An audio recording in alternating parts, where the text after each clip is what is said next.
Well, happy fucking New Year, everybody. Welcome back. You're listening to the Entrepreneurial Web. We're going to kick this one off right. Today's going to be fun. Woo! Gentlemen, make sure you have yourself unmuted. Happy New Year, Lance. Happy fucking New Year, Matt. Welcome back. These are show alum. They've both been on, Lance Knaub and Matt Falvey, and they just happen to be old high school buddies. And they promised to tell some R-rated stories today about all the women's they would share over the years and all the stuffs they would do after they moved from Brazil to the United States. And that's it. I'm going to try so hard to be serious, but the rash guard was telling me no. It was say yes, but it was tell me no. It's kind of saying that you'd like to party, but you can be formal also. Yes. Yeah. It's kind of like a mullet, but just I moved it around in other parts of my body. So hey, thanks for having us, baby. What's up, boys? Yeah, hey, this show man. Could be a little bit dangerous. It could It's be always good to see Matt Falvey, and we definitely go way back. So this is going to be interesting where this goes. But I know you guys are all things leadership and jiu-jitsu. So let's get the party started. So the real premise, I thinking about this, we've been talking about this show for a long time, getting all of us together. Two things really stuck in my head, and one, and we could call this like the message of the week, is that only 4% of small businesses make it to 10 years. And I know, Lance, this is a big topic of discussion for you. And another thing I've heard about small business is that most business fatalities are not the result of homicide, meaning they were not taken out by outside forces, that they are the result of suicide, meaning that they X themselves. And that brings to mind the idea of getting your black belt in Brazilian Jiu Jitsu, which is arguably the hardest black belt on the planet to get. And our friend here, Matt Falvey, just happens to have one. And a lot of people, quit along the way. Many millions of people start white belt. You get to blue belt, you start to truncate a little bit, and by purple belt, which is usually like 4 to 5 years in, you're down to like 1% maybe of the people that started at white belt, and then actually getting to black belt is less than 1% of the people that start. So there's some similarities in the results that people participate in these functions, but also a lot of similarities in the people that survive. So as we talk about all of your, coming of age stories, let's just sneak some of those values in there. I'm going to tee it up there and let you two take it wherever you want for right now. Oh boy. Oh, Matt, get us started. Yeah. So, thanks so much for the kind introduction. Thanks for having me on. And it's awesome to see Lance and be part of this. I mean, if you would have told us back in the day when we were in grade school playing against each other in CYO basketball that we'd be doing this, we probably would have laughed. All right. For sure. And I don't know, I appreciate that you respect my opinion and everything, but I'm often wrong and never in doubt. So I have to disclose that. All right. Yeah, I mean, I'm really fascinated and interested to hear Lance and your take in this, with the 4% and being entrepreneurs or solopreneurs, et cetera. But as we have talked, all three of us, about the correlation between jiu-jitsu and success in business and being an entrepreneur. I currently serve as a business development director for warehouse architect, engineer, design firm here in York, Pennsylvania. I also have a small book of business with a company called Council Trust, where as an investment advisor, I was able to start building up some assets under management. That was my background before I pivoted for some personal reasons. But one of the things about jiu-jitsu that you can apply to life is, that pausing to take a breath and always asking yourself, what did you want to accomplish? What did you accomplish? And if you had to do it all over again, what would you do different? What can you celebrate? What can you learn? What corrective measures can you take after you roll or come off what Jocko Willink would call the mats of justice, right? So, I was just trying to think in preparing for this. I had in South Central Pennsylvania, we have a ton of very high level wrestlers, a lot of Division I. We feed Penn State, especially in our area. And I had a 250-pound young former wrestler for University of Pittsburgh on top. He's only a blue belt, but for crying out loud, I'm a 51-year-old man. He was voodooing. He was trying to voodoo the black belt magic, right? And you can sit there and get paralyzed, or and think perfection, or you can be flexible and pragmatic. And I would, by the way, I would define pragmatic as more flexibility versus realism. Be flexible and take action. It's not perfection. I was actually able to escape his side control, because the longer you sit there, if you don't make a decision, that is a decision. And oftentimes it's a wrong decision. You apply that to business. And if I didn't make a decision real quick, I was going to have this 250-pound beast mounted on me. And I don't know if I'm escaping that or not, and getting suffocated. So that's just, to kind of start off. I have some other, comments along the way, but that's kind of just an example for people that don't do jiu-jitsu or grapple. So. And just understanding like the fight game in general. I mean, I've started taking MMA since September, because I'm a glutton for punishment, and I just wanted a reason to wear my tuxedo rash guard more than just to my brother's wedding. And it worked the other day. You don't want to catch ringworm from Lance and I guess, right? No hangworm, no staff today. Yeah, hangworm. That's right. No hangworm. But I have the pleasure and benefit of having an MMA instructor that is quite philosophical and a true martial artist. And he really points out the most important parts of the game. And number one is you can't win if you've lost. To your point, Matt, if you just decide to sit there and not take any action in a bad situation, you're essentially giving up. It's a slippery slope from there under those circumstances. And if you've lost, you can't win. Back to my point earlier about, the mortality rate in business being really the result of suicide. And it could show up as that, just inactivity. We did nothing. And eventually the ground just came out from under us. So I think one really important thing, and you held up Jocko's book too, it's so profound, discipline equals freedom. Like, just you were alluding to it. It's the internal dialogue every day, every time you get off the mat, or every day you wrap up shop for the day, and you're like, what the fuck happened? Like, celebrate your wins, analyze your losses, but like, get the fuck back in there, because if you don't, then you've lost, and it is impossible to win if you've lost.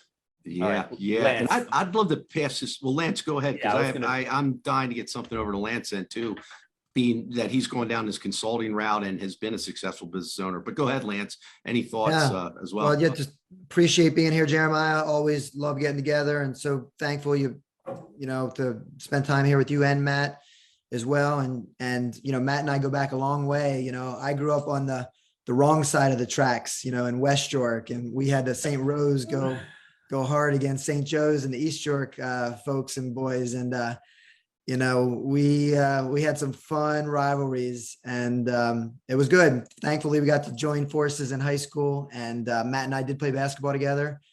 And, we had a lot of good high school memories and whatnot, and we'll talk about that.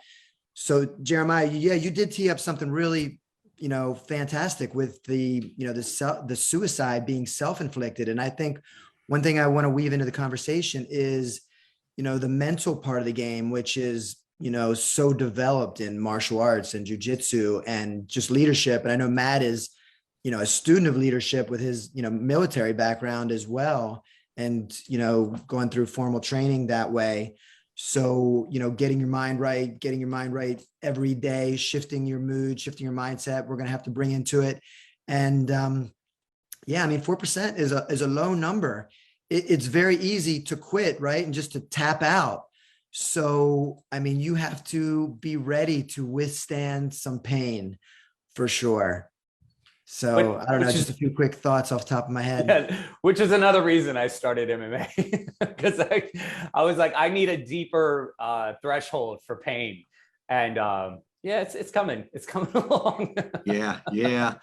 What do you guys think of this? So, we're talking about military. I'd spent 4 years as a platoon leader in the 82nd Airborne Division after college. And, you always talk in the military, and Jocko actually will talk about this too, the importance of strategic thinking versus tactical thinking. And I'm dying to hear both your thoughts on this, but, a couple of notes I was making on it.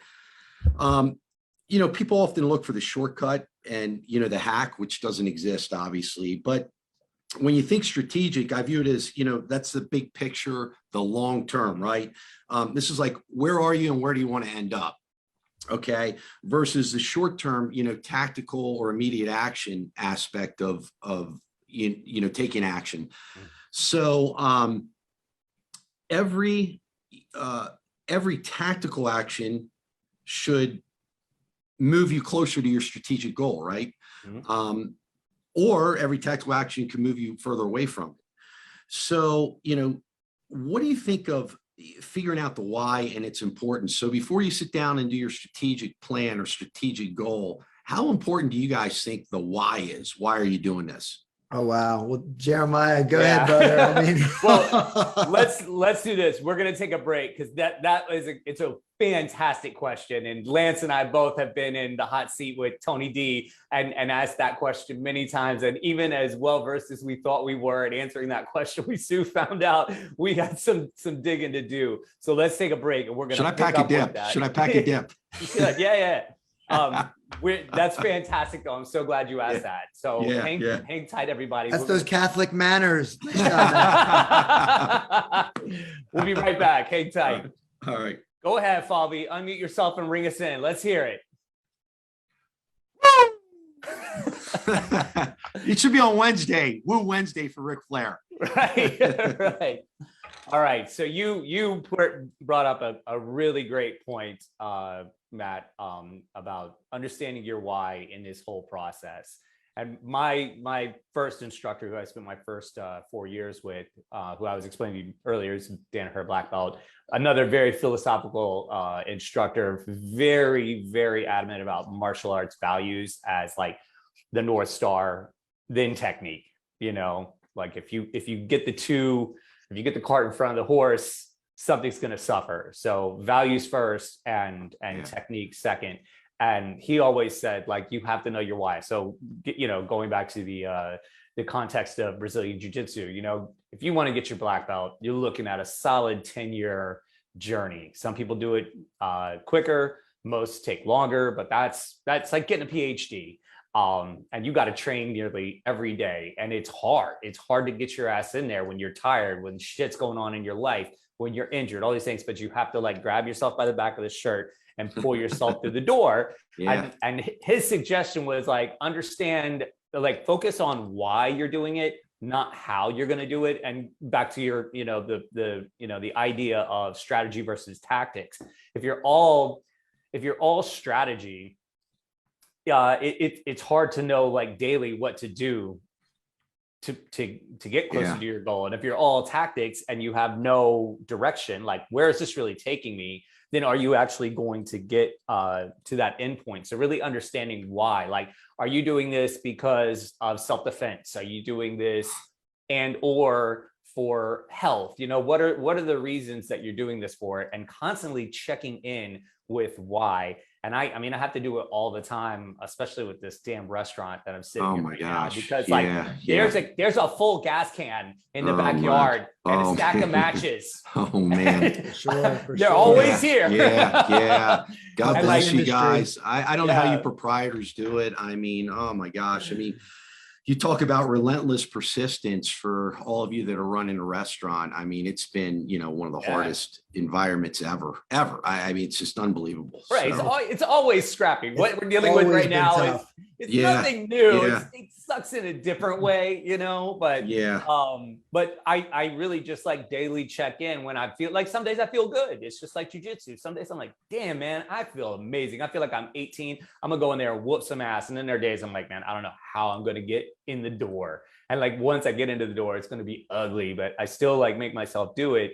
And with the restaurant, I'm just like always checking in on those bad days. Okay, like you said, stop, take a breath, think for a minute, take a breath. It's not like I don't have to do something explosive and immediate, but I do have to make a decision to set it on fire or not. So Jeremiah, your why helps you get through these tough times? Absolutely. It just gives me clarity where I'm like, okay, like maybe it's just me. Maybe I'm just in a bad mood. Maybe like my kids are, driving me crazy, or I didn't sleep or whatever. It has absolutely nothing to do with business, but I walk in and I'm like, fuck this place. Let's burn it. And then I'm like, okay. You guys teed up my favorite topic. Jeremiah, I don't know if you remembered, but Matt, I realized that most entrepreneurs don't have a plan, and they don't, know how to put a plan together. They haven't had the benefit of, having somebody mentor them in a business plan. So I've got, this process I like to help entrepreneurs with, and Jeremiah was, someone I worked with, and I'm trying to remember the one thing I added to a traditional business plan. I basically shrunk it down so it was doable, so we could do it in 2 hours. But the one extra step I added was a personal mission, number one. Nice. And the biggest mistake most entrepreneurs make is they want to jump straight to their company mission. Like, I want to cure cancer or whatever it is, but they don't really say, look, I want to, whether it's religion or their family or their health, one of the common ones is, like the oxygen mask approach, right? You have to be healthy before you can help other people. And I guess I probably fall into that camp, but I'm trying to remember, Jeremiah, I think you actually struggled on your personal mission. You kind of went straight to kind of professional stuff, right? I had no idea how to answer that at the beginning. And I felt like, we broke some ground there, and then Tony D, he was like, you're on sand, my friend. there's no bedrock beneath that. I remember being in one of his clubhouse rooms, and he asked me to like, if I've written it down, and I was like, yeah, I did. And you might have even been in the room, and I was like, let me pull this up. And I hadn't looked at it in several months, and I'm reading it out loud. And in the moment, as I'm reading it, I'm like, this is fucking garbage. Like, it was so bad. So I feel like that's something that you really have to flip over and over and over, similar to, answering your why, like checking in with that constantly, because, Matt will tell you as well, like the reason why you started jiu-jitsu is often not to get your black belt, and the reason you get your black belt will evolve through the years, where like at one point it's for, you want the status, and then maybe after years you're like, man, I want to open my own school, and it's encouraged to have a black belt, and then by the time you get it, it can be completely different. So I think really constantly checking in with that and milling it over and rewriting it. Matt, I want to hear I'm sorry to interrupt, Jeremiah. I want to hear your why. And before you answer that, I just want to say, I feel like this interplay between, strategy and tactics is, maybe the secret to success. And again, I realized that 90+%, to connect to the theme of today's show, 90+% of small business owners don't have a plan, which correlates with this 96% of small business owners that fail in 10 years, right? It's not by accident or coincidence that these numbers are about the same. Mm-hmm. And, you can't stand at the top of the mountain and just do strategy, and you can't just go down in the trenches and fight. Either way, you will fail. You have to, and it's really hard, right? This is why not many people succeed, to figure out that right dance, that right balance between the two. Yeah, dude, I love what you just said. I mean, if you don't have, so you always have to think strategic while you're doing your tactical, making your tactical decisions or actions. I mean, otherwise, Lance, to your point, we've all heard the saying, the death of 1,000 cuts, right? It adds up, and if you're making one bad decision or a hasty decision or looking for that instant gratification, you're just gonna make one bad decision after the other. And kind of like, you put a frog in a pot, right? And you start the water, turning the temperature off. And next thing you know, the water's boiling, right? And you're done. Or as Jocko would probably say, all of a sudden one donut gets by security, boom, you miss one workout, whatever. And really, jujitsu has taught me, I mean, you win by sticking your ass to the seat and you don't leave until it's over. And Jeremiah, to your point, very similar to business, I didn't get in jujitsu to get a black belt. And I always figured, I'll just let the belts come to me. Then of course you get a black belt, and I mean, the people coming in, the kids coming in and the young, I mean, they're better, stronger, faster. A lot of them have wrestled at high levels, or some are just crazy athletes. And, part of that responsibility then too, as a black belt, is you got to roll with everyone. Don't be afraid to roll with, you got to lead by example. And do I tap the lower belts? Yeah, man, you bet I do. Good, better to tap, on the mats and on the streets, and learn. But, getting back to, winning tactically and thinking strategic all the time. How important do you think having moral integrity is? I'll ask both of you, both as business coach and entrepreneur. We can't lie to ourselves. We have got to, when we do these assessments, and Lance, I don't know if in your process, when you take your clients through, you really stay on them like, hey, here are your long-term goals. Why are they important to you? And then be honest with yourself. You can't lie or BS yourself. How important do you think moral integrity is? I mean, and that's not a loaded question. I'm just, I'd love to. Yeah, I'll just give a quick answer. I'll turn it over to Jeremiah. I mean, I guess, the most recent challenges that I've gone through, you already brought up Jocko, and I adopted his definition of integrity, just doing the right thing. In 2021, when I was going through some big things, I just had to step back and just keep asking myself, and I'm going to just make sure I'm doing the right thing from all angles. And it wasn't easy. It was some big stuff, but it got me through. So I think it's crucial. It's everything. And I guess just in different words or different way of saying it, I think you have to be, if you're aligned from all angles, you'll be able to sleep at night. So, connecting to the leading by example part, right? I really can't lead entrepreneurs, lead my team, lead the community, right? To connect to Tony D and our pillars, Jeremiah, Yep. Unless I'm doing the right thing. Yeah, you got to lead yourself. First person you got to lead is yourself. I mean, and I think that's probably one of the biggest challenges that I face all the time. I got to lead myself, and I fall short so often. But if one thing that I think I've been blessed with is I'm able to self-analyze myself and try to get better every day. And it's hard. I mean, there's a lot of times where I am a hypocrite when it comes to being a leader. I think that it takes a constant diligence or diligence to keep moving in the right direction. Yeah, I was going to say something similar. I mean, I think honesty and having your ego in check are super important, and forget about, for your business, like we're talking about, Lance, your personal mission, because it's going to trickle down into everything, into all of your endeavors. And that's the beauty of something like jujitsu, practicing honesty and practicing positivity. It's just like a muscle. It gets stronger the more you do it. And jiu-jitsu is one of those daily check-ins on that. Like you always say, the mat's of justice, man, because you can't lie. You can talk all kinds of shit. You can't hide. You can say whatever you want. You know what you can do? Now, we can apply this to business too. I mean, we were talking about being honest, brutally honest, with yourself and your goals, everything else. Well, Lance, there's something that we kind of make fun of. You'll find someone purely for their ego will get into a problem with a lower belt, and they can't escape. They're not practicing what they should be practicing, and they'll start coaching. How about it, Jeremiah? They'll start coaching. Yeah. In the middle of it. They'll start coaching just to cover it up. So it's so funny. I mean, but don't start coaching yourself. In other words, bullshitting your way out of a position. Right. So. So for me, like, it's really helped in that regard, where I have to be honest with myself, because as we said earlier, you can't improve somebody else's health if yours is bad, the oxygen mask metaphor. And it's the same.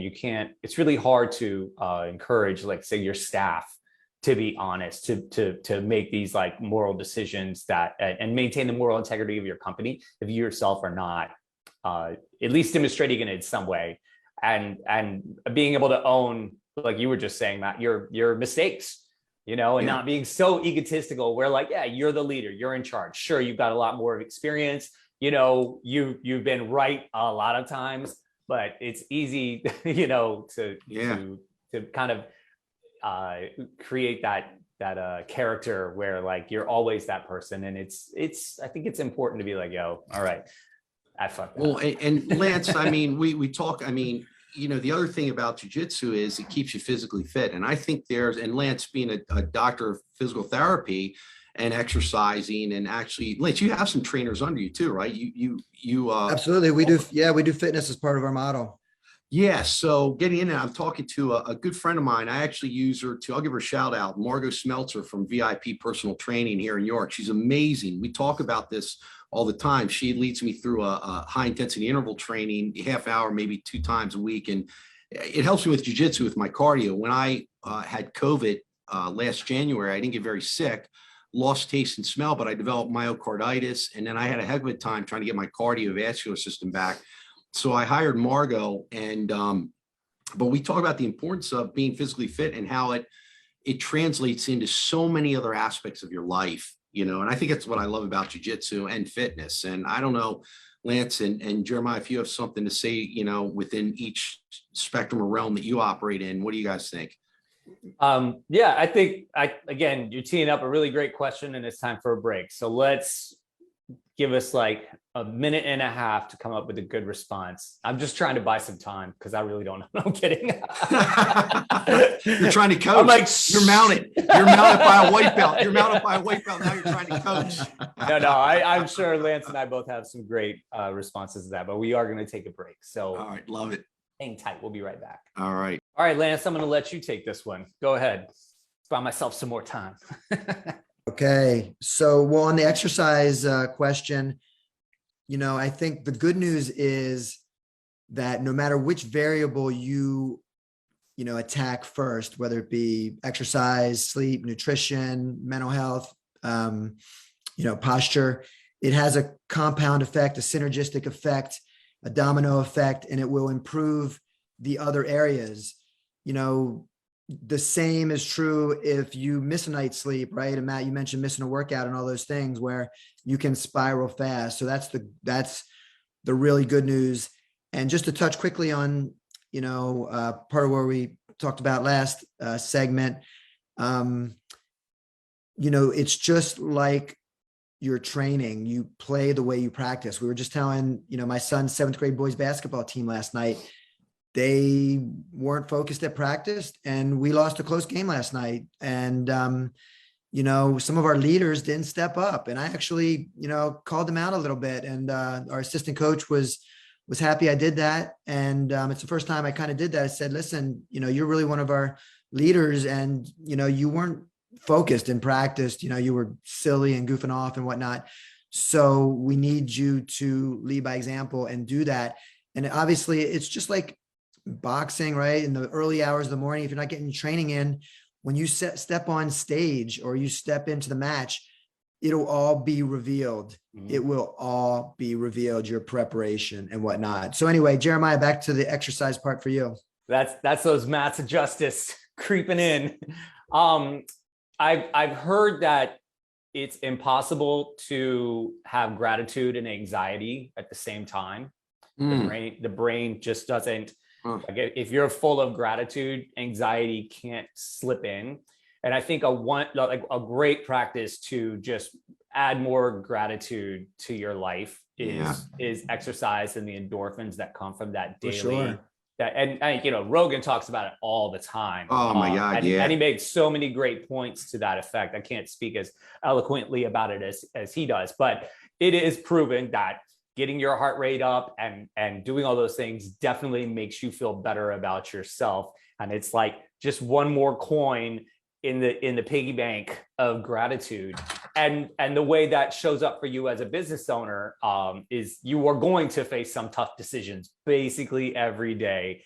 And if you're coming in anxious already and a little edgy, it's going to affect the way you respond to those things. Whereas if you come in full of gratitude already, you're pretty pleased with your situation, you're probably going to make much better decisions. And I noticed that, I've always had a good workout ethic, but once I started training jiu-jitsu, which was 2015, the same year I opened 4 businesses. I opened 4 brick and mortar locations. Wow. Are you serious, months. dude? Yeah. Oh my God. Yeah, You're always hype. You're always hype. Not single-handedly, but I was a cornerstone of each of them. And I started training that year, and getting that particular endorphin rush that, wow, I just survived. Like that guy was trying to choke me and he didn't. Or I was trying to choke that guy and I did. Just those pats on the back helped me. But it's very physical as well. And I just remember, I'd train early in the day and then I'd come into work and I'd be like, bring it the fuck on, baby. Like nothing you do to me is going to be as bad as what I just went through. And it still gives me that. Like, again, I've had to bump up now. I'm at Hensel Gracie headquarters, with, room full of just like killers. They're nice guys, but they're killers. And then stepping up into MMA as well. But I still, every day I'm like, I fucking survived. And if I don't make it in, man, my brain's just different. It's Jeremiah, this goes back to your point at the beginning of the show, the suicide, self-inflicted. Yeah. This is why I love neuroscience so much. It's the chemicals in our brain, right? I just read a neuroscience, a book on humor and how immediately you can change people's, all the chemistry in somebody's, in their brain. It's the same with gratitude, right? Yeah. It can be instantaneous. And if we're not in that right mindset, we're going to be less optimal, less effective. We may quit, right? And, all bad things. And it's so simple, but yeah, we don't practice it. We always focus on, we're so quick to focus on the negative.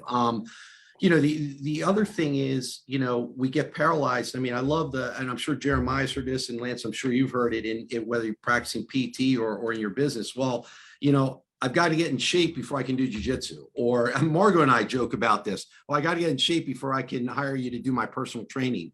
Or, like you get so paralyzed and think about perfection.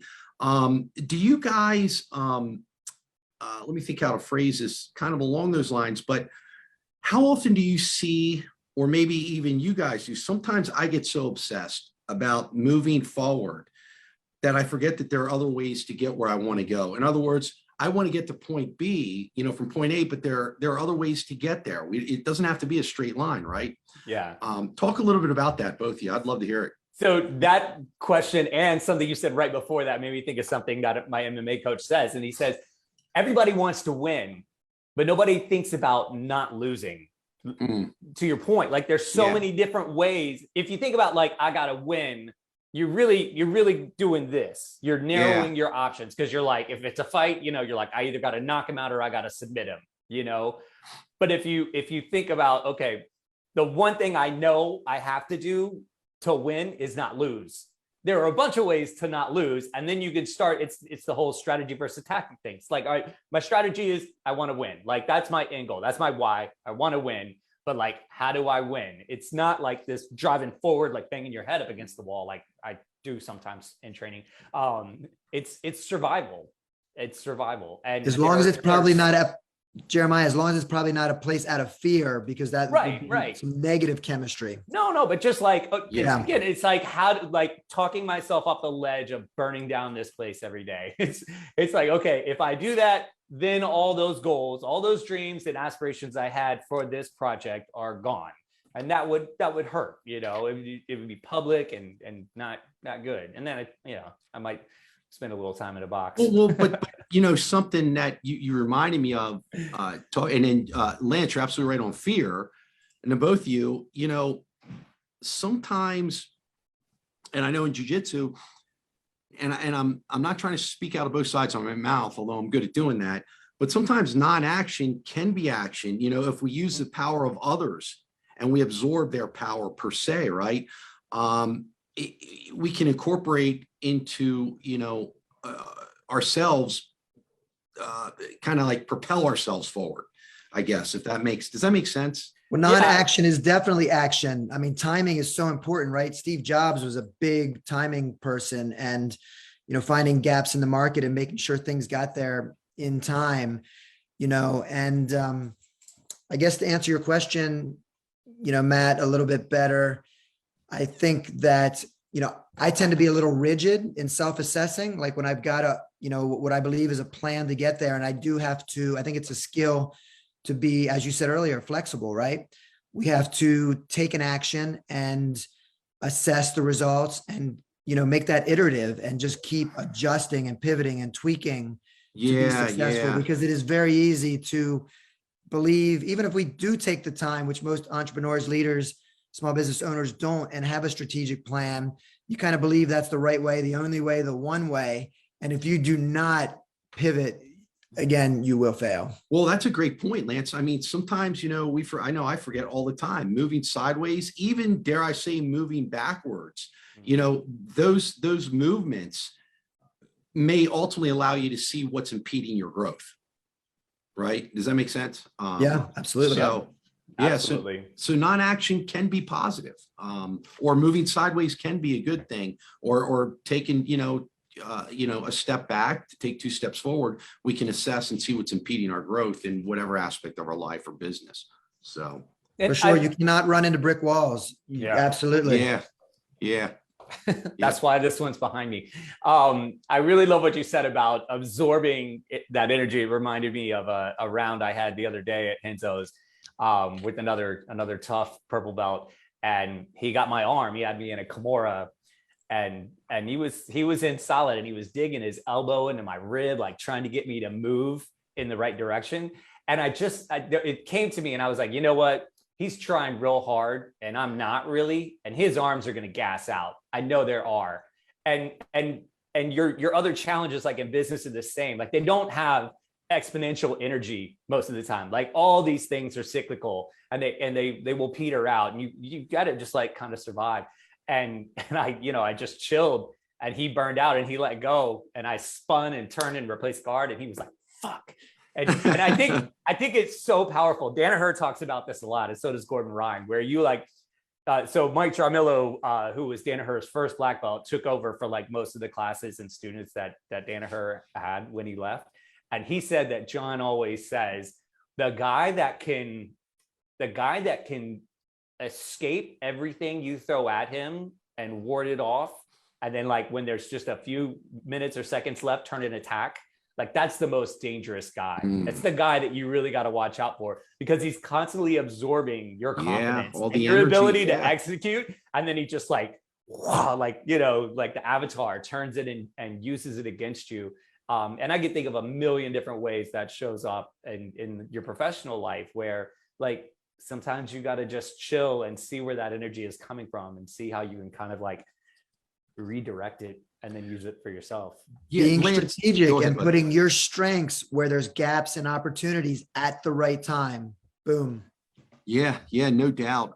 Lance, so I'll throw this jiu-jitsu concept. So, a lot of times we're so focused on the upper body, but we have 50% of our body, right, is the leg, and thinking outside the box. So apply that so you can attack the legs or sweep the legs, pummel legs, whatever. You don't have to go for, Kimuras or, underhooks and all these things, or chokes for the upper body. And so often we overlook the leg attacks. We overlook the foot attacks, etc. Apply that to business coaching. Okay. Well, the quote, the one Dean Lister, who was right-hand man with Jocko, I think they're business partners. Actually. Yeah, they are. Yeah. What Dean said when he was visiting Renzo Gracie Academy years ago to John Danaher that started this whole leg lock thing was, why would you ignore 50% of the body? Yeah, Dean. So I'm gonna pause. The boogeyman, Dean, the boogeyman. So we're gonna take a break. You got like 90 seconds, Lance, to think about that. Why would you ignore 50% of the body? How does that apply to some of the problems you see in coaching? I got it. And then I want some dirty stories for the last segment. Okay, guys. I'm the only one that said a curse word this whole show. Oh my God. Maybe I should put a dip into. There we go. I'll do a lipper for the last half for the audience. All right. Hang tight, everybody. Come back for that last segment, for that dirt. I really love the direction that this has gone in. Since I have the rash guard on, I'm going to try to do that question in my best John Danaher voice. Why would you ignore 50% of the human body? Love this question. That's pretty good, dude. That's pretty good, actually. I practice in the mirror a lot. Yeah, that's pretty good. Now we got to Very shave your good. head. We got to shave your head. Not gonna happen. You know that guy never competed? Did you know that? Yeah, I know. Crazy. And To me, this is an easy answer, right? It's exactly what we've spoken about.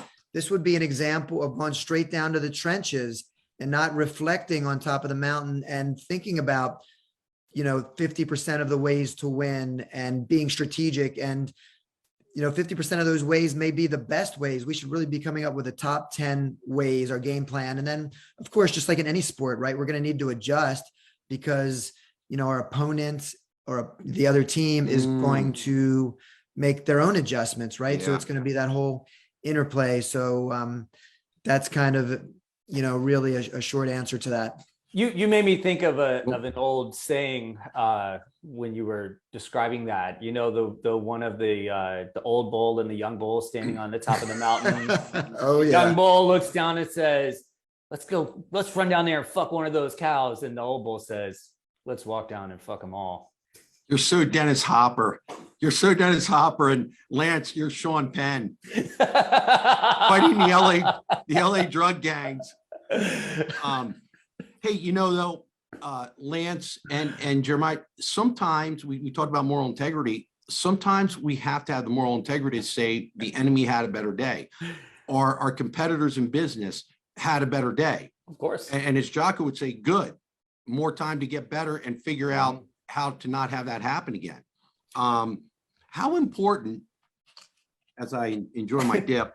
And I love how Matt is just taking over as like the host. Make yourself comfortable. This is great. It's just like, I love this. This has made my day. This is just. Hey, I feel like I'm back in high school. Matt's got his shirt and tie on. I mean, this is like old ways, baby. Except I'm not getting detention for having smokeless tobacco in my lip.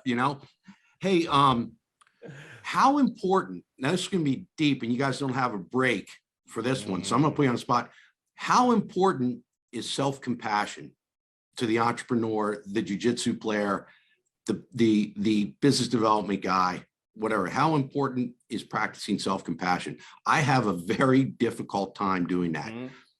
Yeah, for sure. I mean, this is a big part of my, my story and my problem. And sort of, if you mean self-compassion, like self-care connected to that, right? Because many entrepreneurs abuse themselves, beat themselves up in our efforts to survive, right? And for me, in 2011, we had 3 offices, 30 employees. We just had our 3rd child, all under the age of 4. And, my body stopped working. My digestive system, my GI system, stopped. Man. And that rendered me helpless, right? I couldn't continue to fight. I had to crawl my way through that and gradually pick myself up. So that's really one of the main messages that I, am an advocate for, getting out there to have a little better balance along the way. Even if you don't win the battles, right? You do have to win the war, which would be your why, and your vision.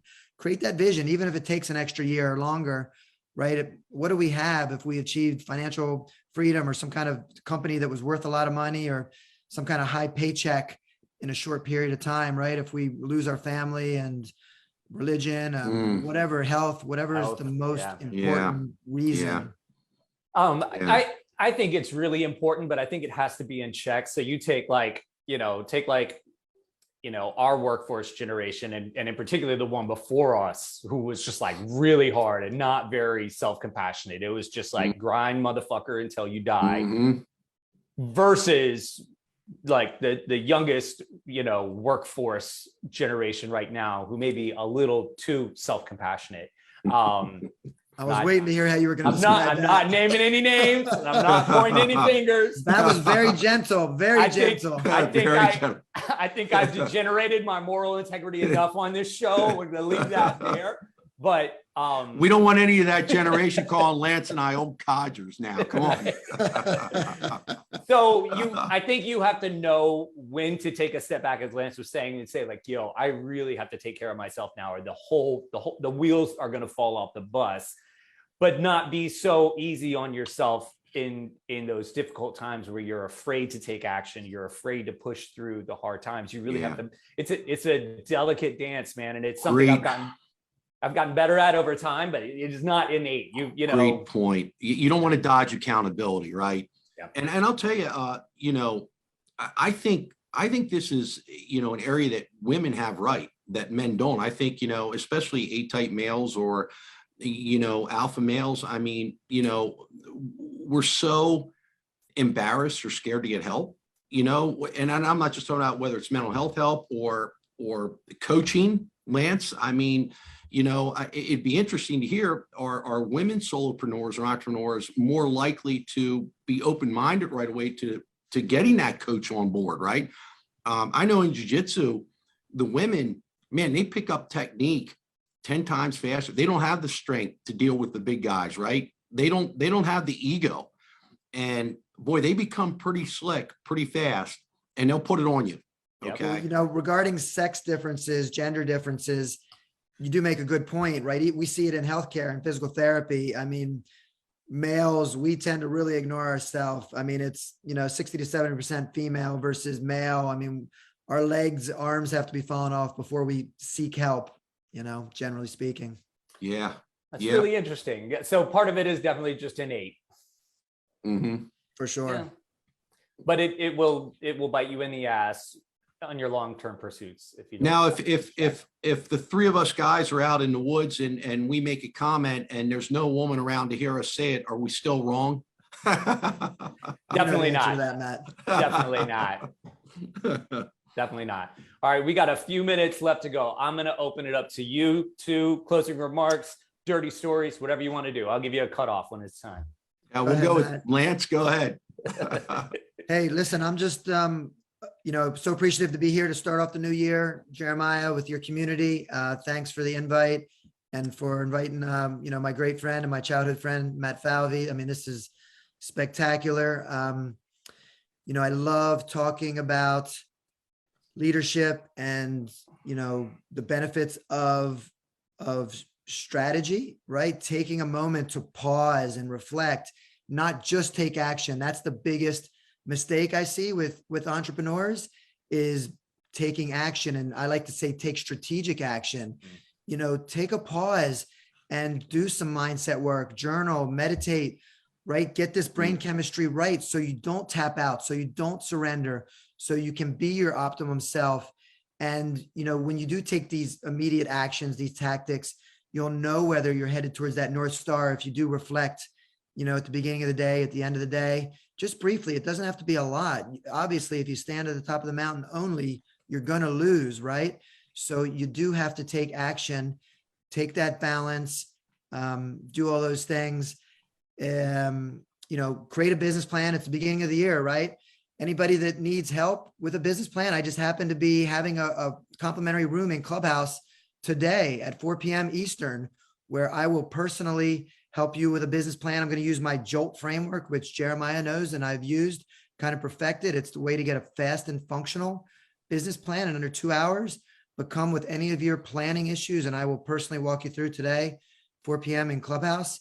And as far as like stories, you know, oh man, stories. I mean, where should we tell the prom story of my mom? And we are out of time. Oh, good. Oh, dang. Oh my God. Well, let me just say, my mom called the Falveys to say, Mr. and Mrs. Falvey, Lance is bringing a case of beer over to prom. Just wanted to let you know. Just a heads up. 11th grade. Nice. 11th grade. You know, there's good Irish Italian Catholics, man. Yep. Hey, so you guys, hey, brother, thank you. Thank you both. I love you guys. Oh my God, man. Hey, man. What a great way to to start this off. We need a road trip up to your restaurant, brother. Brooklyn. I'm ready. No sleep till Brooklyn, man. That's right. Let's do it. That's right. All right, guys. Thank you so much. Have a great fucking year, everybody. We'll see you next time. Peace. All right. Ciao, guys. See you guys.